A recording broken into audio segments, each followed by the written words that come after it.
যুধিষ্ঠির বললেন, হে কৃষ্ণ, মহাফলদাতা বিজয়া একাদশীর কথা শুনলাম। এখন ফাল্গুন মাসের শুক্লপক্ষের একাদশী যে নামে বিখ্যাত বর্ণনা করুন। শ্রীকৃষ্ণ বললেন, হে মহাভাগ যুধিষ্ঠির, মান্ধাত্তার প্রশ্নের উত্তরে মহাত্মা বশিষ্ঠ এই একাদশীর মহিমা কীর্তন করেছিলেন। আপনার কাছে এখন আমি সেই কথাই বলছি। এই একাদশীর নাম আমলকি। বিষ্ণু লোক প্রদানকারী রূপে এই একাদশী বিশেষভাবে মহিমান্বিত। একাদশীর দিন আমলকি বৃক্ষের তলে রাত্রি জাগরণ করলে সহস্র গ্রাভিদানের ফল লাভ হয়। হে পাণ্ডুনন্দন, পূর্বে ব্রহ্মার রাত্রিতে দৈনন্দিন প্রলয় উপস্থিত হলে স্থাবর জঙ্গমসহ দেবতা, অসুর ও রাক্ষস সব কিছুরই বিনাশ হয়। তখন ভগবান সেই কারণ সমুদ্রে অবস্থান করেন। তার পদ্ম মুখ থেকে চন্দ্রবর্ণের এক বিন্দু জল ভূমিতে পড়ে। সেই জলবিন্দু থেকে একটি বিশাল আমলকি বৃক্ষ উৎপন্ন হয়। এই বৃক্ষের স্মরণ মাত্র গোদানের ফল, দর্শনে তাহার দ্বিগুণ এবং এর ফলাভক্ষণে 3 গুণ ফল লাভ হয়।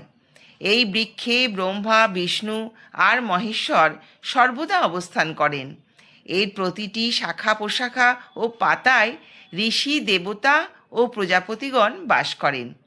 এই বৃক্ষকে সমস্ত বৃক্ষের আদি বলা হয় এবং তা পরম বৈষ্ণব রূপে বিখ্যাত। অতএব এই শ্রেষ্ঠ ব্রত সকলেরই পালনীয়। এই ব্রতের একটি অদ্ভুত ইতিহাস আপনার কাছে বর্ণনা করছি। প্রাচীনকালে বৈদিশ নামে এক প্রসিদ্ধ নগর ছিল। এই নগরে চৈত্ররথ নামে এক রাজা রাজত্ব করতেন। চন্দ্রবংশী পার্শ্ববিন্দু রাজার পুত্র হিসেবে তিনি জন্মগ্রহণ করেন। তিনি ছিলেন শক্তিমান ও ঐশ্বর্যশালী। শাস্ত্র জ্ঞানেও তিনি ছিলেন সুনিপুণ। তার রাজ্যে সর্বত্রই মনোরম, আনন্দপূর্ণ এক দিব্য পরিবেশ লক্ষ্য করা যেত। প্রজারা ছিলেন বিষ্ণু ভক্তি পরায়ণ। সকলেই একাদশী ব্রত পালন করতেন। তার রাজ্যে কোনো অভাব অমঙ্গল ছিল না।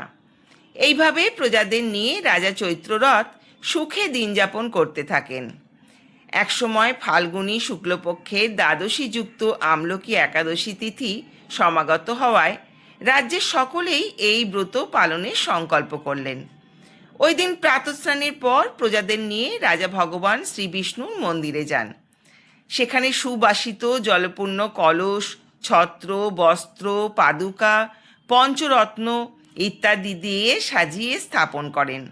তারপর ধূপ দীপ দিয়ে যত্ন সহকারে মুনি ঋষিদের দ্বারা শ্রী পশুপতি রাম মূর্তি সমন্বিত আমলকির পূজা করেন। হে পরশুরাম, হে রেণুকার সুখবর্ধক, হে ধাত্রী, হে পাপ বিনাশিনী আমলকি, তোমাকে প্রণাম। আমার অর্ঘ্য জল গ্রহণ করো। এইভাবে যথাবিধি পূজা, স্তবস্তুতি, নৃত্যগীত করে রাজা ভক্তি ভরে সেই বিষ্ণু মন্দিরে রাত্রি জাগরণ করতে লাগলেন। এমন সময় দৈবযোগে একটি ব্যাধ সেখানে উপস্থিত হয়। পূজার সামগ্রী সহ বহু ব্যক্তিকে একত্রে রাত্রি জাগরণ করতে দেখে সে কৌতূহলাক্রান্ত হলো। সে ভাবল, এসব কি ব্যাপার। বিষ্ণু মন্দিরে প্রবেশ করে সে বসে পড়ল। কলসির উপরে স্থাপিত বিষ্ণু মূর্তি দর্শন করল। ভগবান বিষ্ণু এবং একাদশীর মাহাত্ম্য সে মনোযোগ দিয়ে শুনল। সারা দিন ওই ব্যাধ কিছুই আহার করেনি।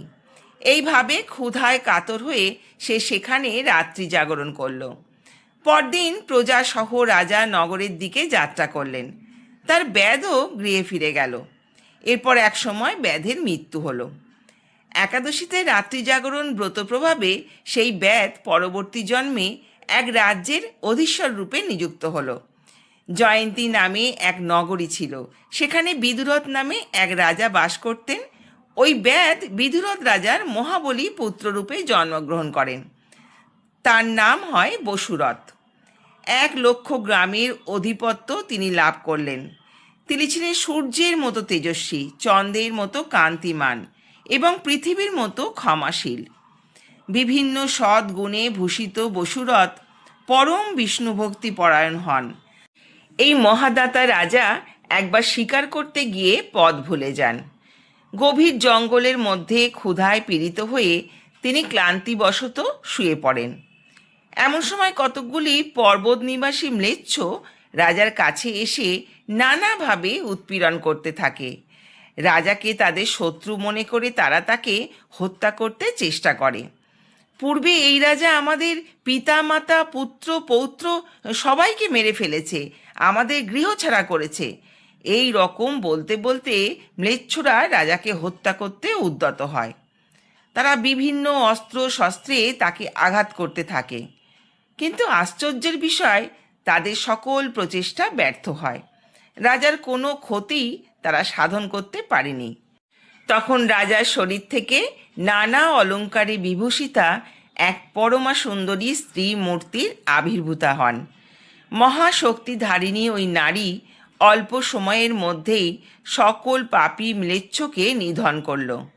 রাজার নিদ্রাভঙ্গ হল। এই ভয়ানক হত্যাকাণ্ড দেখে রাজা অত্যন্ত বিস্মিত হলেন।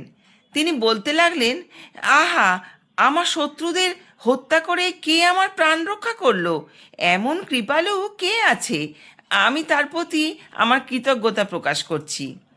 এমন সময় দৈববাণী হলো, ভগবান কেশব ব্যতীত শরণাগতকে রক্ষা করবার আর কে আছে? তিনি শরণাগত পালক। দৈববাণী শুনে তিনি ভক্তিযুক্ত চিত্তে গৃহে ফিরে এলেন। তারপর প্রচার সহ মহা সুখে ইন্দ্রের মতো নিষ্কণ্টক রাজ্য ভোগ করতে লাগলেন। বশিষ্ঠ বললেন, হে রাজন, যে মানুষ এই পরম উত্তম আমলকি একাদশীর ব্রত পালন করেন তিনি নিঃসন্দেহে বিষ্ণু লোক প্রাপ্ত হন।